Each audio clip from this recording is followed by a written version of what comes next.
All right, boys, this is the only principle that you need to master to overcome lust this year. I am 650 days clean right now, so I believe I'm credible. I give all the grace to God, but he did teach me some things on the way. So this is one of the main principles I've learned. It's called the compounding effect.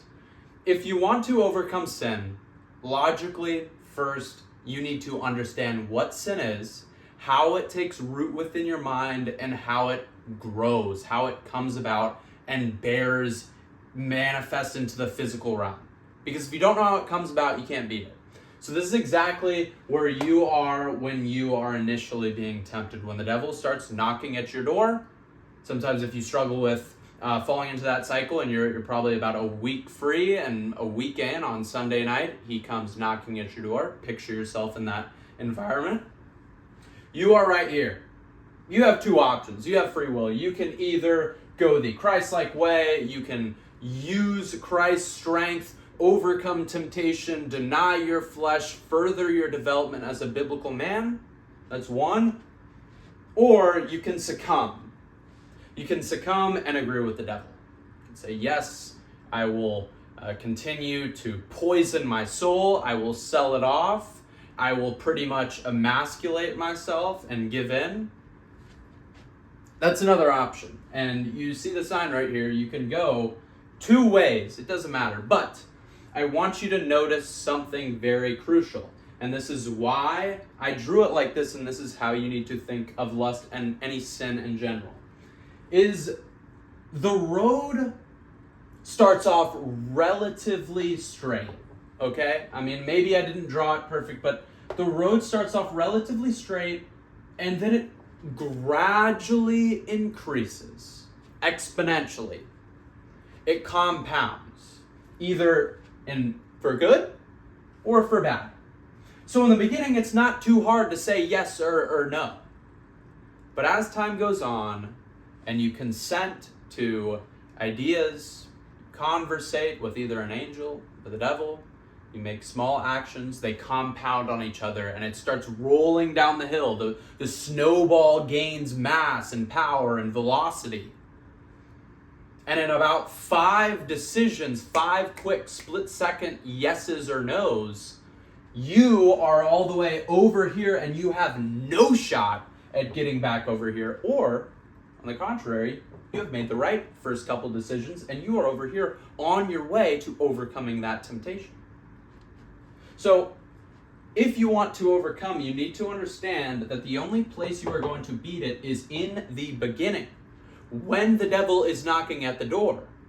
If you start opening up the door, talking with him, debating with him, making perhaps a compromise, now, every time you say a word to him, you are taking a step this way. And the more steps you take, your chances of overcoming that temptation, remember, gradually depreciates. So all the value lies in the first decision. When he is knocking at the door, you need to have this mental image in your mind to overcome that temptation. The first decision you make should be no. It should be an omission. It should be an immediate submission of that thought to God. It should be no, right here. I submit this thought to God because I am weak and I am helpless apart from Jesus Christ. That's right here. Putting down of the phone or whatever device you are on that is provoking that. That's how you get right there. Moving your environment physically, and if you are so seeped into temptation at this point, there's a principle I would love to share with you in passing. It's called the Zygonic Effect.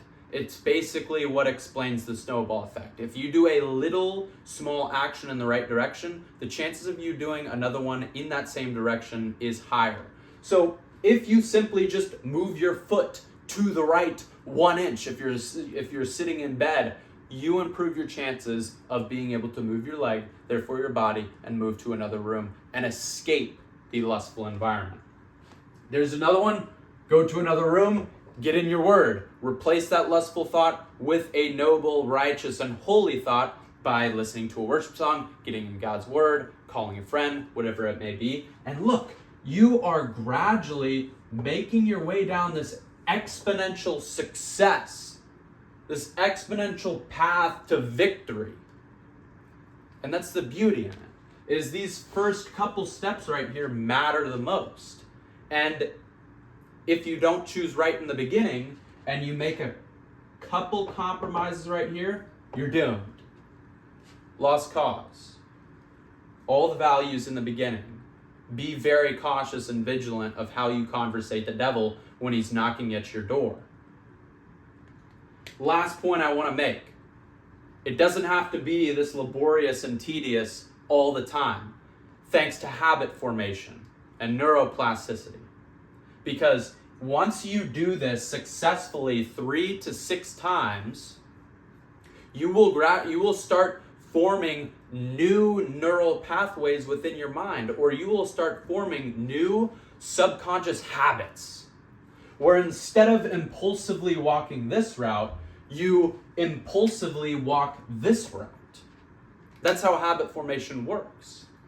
So all you have to do is overcome it with this method a few times.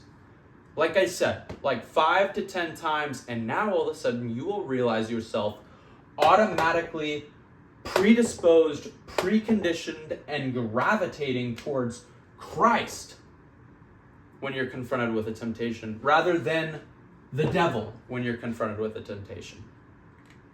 So keep that in the back of your mind, soldier, because it's a dangerous world out there. Christ needs you, the kingdom needs you, and your eternity depends on it.